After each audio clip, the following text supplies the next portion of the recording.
పేదల పొట్టకొట్టే కేంద్ర ప్రభుత్వ విధానాలను ఉద్యమాలతో తిప్పికొట్టాలని సిపిఎం రాష్ట్ర కార్యదర్శి వర్గ సభ్యులు మాజీ ఎమ్మెల్యే జులకంటి రంగారెడ్డి పిలుపునిచ్చారు. శుక్రవారం మిర్యాలగూడ పట్టణంలోని సిఐటియు కార్యాలయంలో జరిగిన రాజకీయ పార్టీలు ప్రజా సంఘాల రౌండ్ టేబుల్ సమావేశంలో ఆయన మాట్లాడారు. కేంద్ర ప్రభుత్వం ఉపాధి హామీ పథకాన్ని నీరుగార్చేందుకు విబిజీ రామ్జీ పథకం తీసుకువచ్చిందని ఆరోపించారు. మహాత్మా గాంధీ పేరును తొలగించి ఉపాధి హామీ పథకానికి నిధులు తక్కువ చేసి పేదలకు ఉపాధి లేకుండా చేస్తున్నారని విమర్శించారు. విద్యుత్ రంగంలో తీసుకువచ్చిన సవరణ చట్టాన్ని ఉపసంహరించుకోవాలన్నారు. లేబర్ కోడ్లను వెంటనే రద్దు చేయాలని డిమాండ్ చేశారు. రౌండ్ టేబుల్ సమావేశంలో సిఐటియు రాష్ట్ర కమిటీ సభ్యులు డబ్బికార్ మల్లేష్, సైన్స్ విజ్ఞాన వేదిక రాష్ట్ర అధ్యక్షులు డాక్టర్ మువ్వారామారావు, రైతు సంఘం జిల్లా అధ్యక్షుడు వీరపల్లి వెంకటేశ్వర్లు, కిసాన్ సెల్ జిల్లా అధ్యక్షుడు ముదిరెడ్డి నర్సిరెడ్డి, డాక్టర్ జె రాజు, బుస్కుల మట్టయ్య, మల్లు గౌతమ్ రెడ్డి, రవినాయక్, అంజయ్య తదితరులు పాల్గొన్నారు.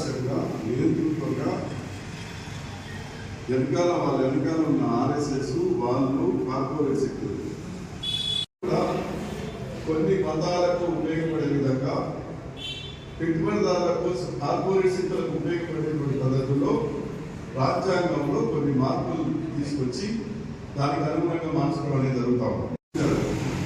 పార్లమెంటులో వామపక్ష పార్టీలకు సంబంధించిన 62 మంది ఎంపీలు ఉన్నారు. యూపీఏ మన ప్రభుత్వంలో అందరికందరూ పట్టుబట్టారు. అయ్యా, ప్రతి సంవత్సరం కూడా మన దేశంలో ఆకలి చావులకు ప్రజలు గురవుతున్నారు. ప్రతి సంవత్సరం కూడా వేల మంది పేదలు తిండి లేక పని లేక చచ్చిపోతున్నారు. ఆకలి చావులను ఆపాలనే ఉద్దేశంతో పని లేని రోజుల్లో, వ్యవసాయ పని లేని రోజుల్లో సంవత్సరానికి 120 రోజులు ఆ రకంగా పని కల్పించాలనే ఉద్దేశంతో జాతీయ ఉపాధి హామీ చట్టాన్ని మహాత్మా గాంధీ పేరుతో తీసుకురావడం జరిగింది. దాన్ని కూడా 10 మందిగా చట్ట రూపకంగా తీసుకొచ్చారు.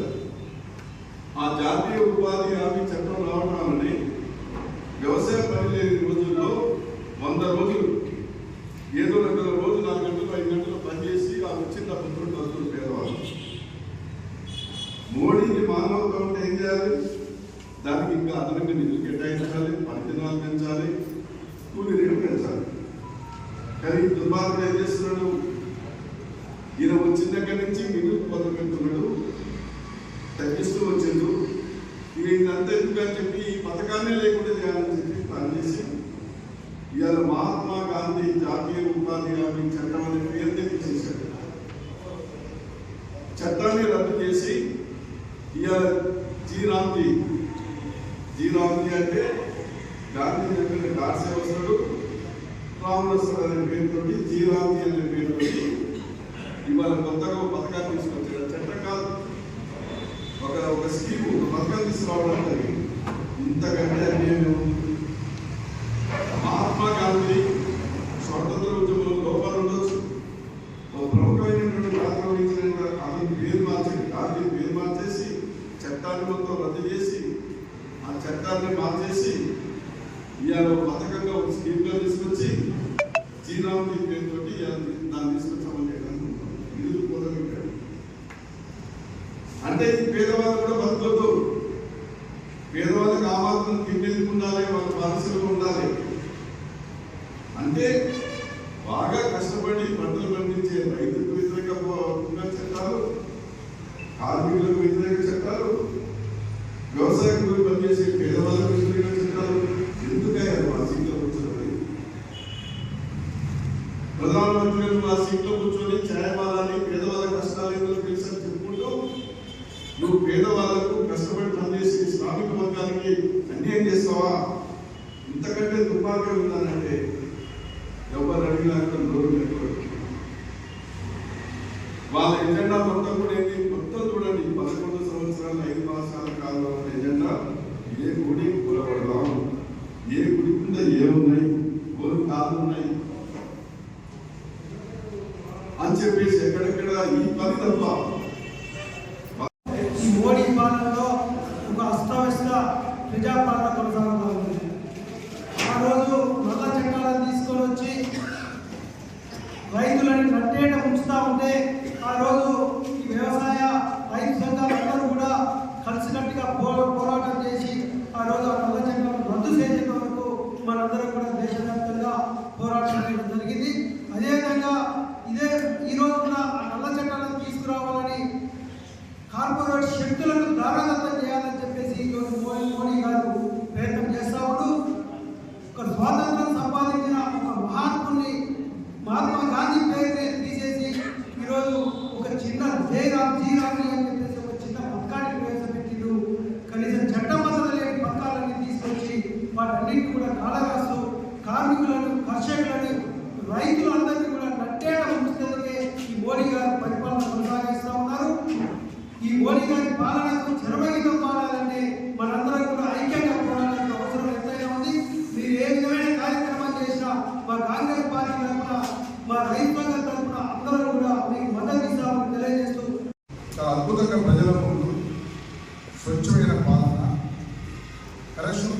కరప్షన్ లేనటువంటి పరిపాలన, లక్షల కొద్ది ఉద్యోగాలు, విదేశీ బ్యాంకుల్లో మన డబ్బులన్నీ తీసుకొచ్చి ప్రజలకి పంచుతామని,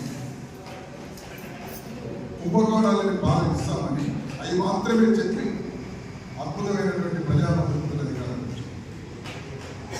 రెండోసారి గెలిచిన రెండోసారి ఎలక్షన్లకు పోయినప్పుడు ఈ అంశాలేమీ మాట్లాడారు. కేవలము పాకిస్తాన్కి భారతదేశానికి వచ్చిన సంఘటన ఆధారం చేసుకొని జాతీయ భద్రతే ఈరోజు ప్రధాన సమస్య. ముందు భారతదేశం సమగ్రంగా ఉండాలంటే అది నా వల్లనే ఉంది, నా పార్టీ వల్లనే ఉందని అప్పుడు కూడా ప్రజలు అన్నారు. మూడవసారి దాదాపు సీట్లు తగ్గాయి, ఇతరుల మద్దతుతోనే కేంద్ర ప్రభుత్వం ఏర్పాటు చేశారు. కానీ మళ్ళీ తర్వాత జరిగిన మూడవసారి వాళ్ళు తీసుకున్న నినాదం ఏంటంటే భారతదేశం హిందూ మతాన్ని, భారతదేశంలో హిందూ మతానుసారంగా రాజ్యం ఉండాలి, భారత రాజ్యంలో హిందూ మతానుసారంగా ఉండాలి. సెక్యులర్ అనే పదాలు ఉండాలని లేదు. సెక్యులర్ అనేది హిందూ మతానికి వ్యతిరేకం. సెక్యులర్ ఎవరైనా మాట్లాడితే వాళ్ళు హిందూ మత వ్యతిరేకి అనే భావజాలను రక్షించారు. ఇతరుల మద్దతు తెలుగు ఏర్పాటు చేశారు. మళ్ళీ తర్వాత జరిగినటువంటి మహారాష్ట్ర బీహార్ ఎలక్షన్స్లో కూడా దాదాపు ఓట్ల సవరణ పేరుతోటి ప్రతిపక్షాలు సవరణ, ఎందుకంటే వీళ్ళందరూ ముస్లింస్ మద్దతు ఇస్తున్నారు, హిందూ ఓట్లని చేయడం. కేవలం ఈ దేశంలో హిందూ మతాన్ని పరిరక్షించగలిగేది కేవలం మోడీ గారు, దాని వెనుకటువంటి బీజేపీ పార్టీ నిజాలని ఇవాళ భారత ప్రజల్లో ఎన్నికలలో ఆర్థిక నినాదాలు, ఆర్థికపరమైన అంశాలు ప్రజల్లో బలంగా తీసుకెళ్ళలేకపోయాయి అన్నది ప్రతిపక్ష పార్టీ తీసుకెళ్ళలేదు. ప్రతిపక్ష పార్టీలు కానీ, కాంగ్రెస్ కానీ, లెఫ్ట్ కానీ వాళ్ళు పోరాడవలసిన రంగం ఉంది. ఇవాళ ఏ పార్టీ అధికారంలో ఉండగలిగేది, అధికారానికి రాగలిగేది ఆర్థిక డిమాండ్ కాదు, దానికన్నా భిన్నమైనటువంటి మార్గాన్ని నడిపించుకున్నాం. ఆ భిన్నమైన మార్గం ఏంటంటే ఒక చిన్న ఉదాహరణ చెప్తాను. బంగ్లాదేశ్లో ఒక హిందువుని చంపారు. బంగ్లాదేశ్లో అక్కడ ఉన్నటువంటి ముస్లింస్, అక్కడ ఉన్నటువంటి తీవ్రవాదులు, ముస్లిం సరదు తీవ్రవాదులు, ఎక్స్ట్రీమిస్టులు ముస్లిం ఇస్లామిక్ మతాన్ని పునకెక్కించుకున్న ఏదోలు ఒక హిందువులను చంపారు.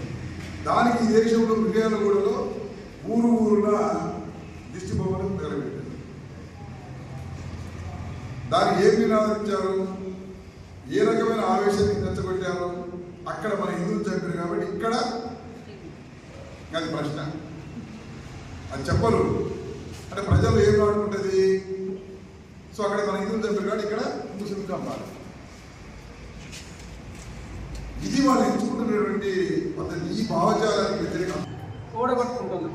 ఇంకోటి ఏంటంటే రామారావు గారు చెప్పారు, కాంగ్రెస్ తన భావజాలాన్ని, తన సెక్యులరిజాన్ని కాంగ్రెస్ చెప్పడం లేదంటే కార్యకర్తలను తయారు చేయడం లేదు. ఒక కాస్తో కూస్తో కార్యకర్తలను కాస్త తయారు చేసేది ఏంటంటే మన వామపక్ష భావజాలంలో సిపిఎం నెంబర్ 1, సిపిఎం 2, ఇక మరి మా మట్టయ్య గారు ఉన్నారు.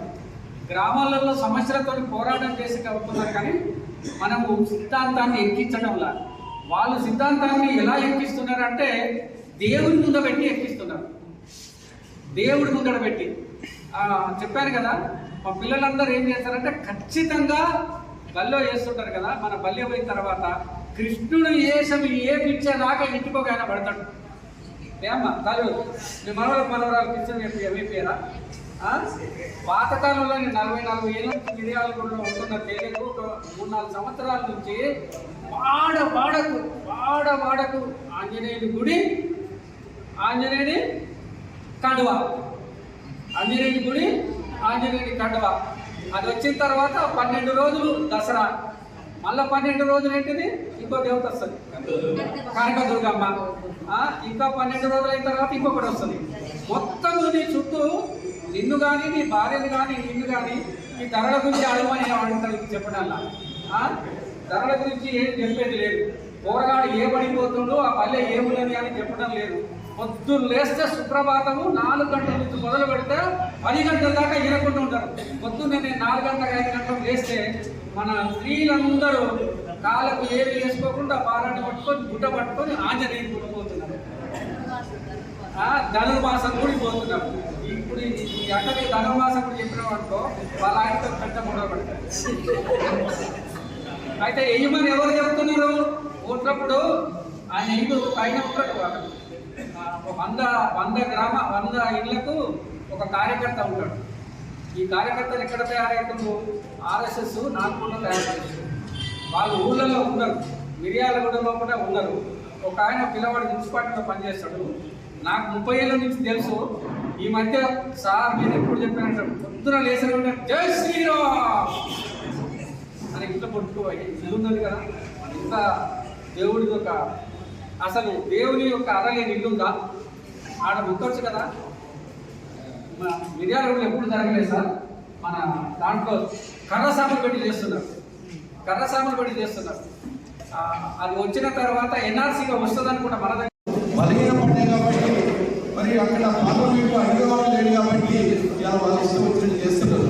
ఏ చట్టం చేసినా వాళ్ళందరూ కూడా ఏంటంటే బీజేపీ బలం నుండి చట్టాలన్నీ రద్దు చేసేందుకు నిర్వీర్యం చేసేందుకు వెంటనే వాళ్ళు ఎవరికి సహాయ సహకారాలు లేకున్నా కూడా వాళ్ళ పార్లమెంటు సభ్యులు అట్లాగే రాజ్యసభ సభ్యులందరూ కూడా మరి అక్కడ బలంగా ఉన్నారు కాబట్టి రద్దు చేసే పరిస్థితి ఉంది.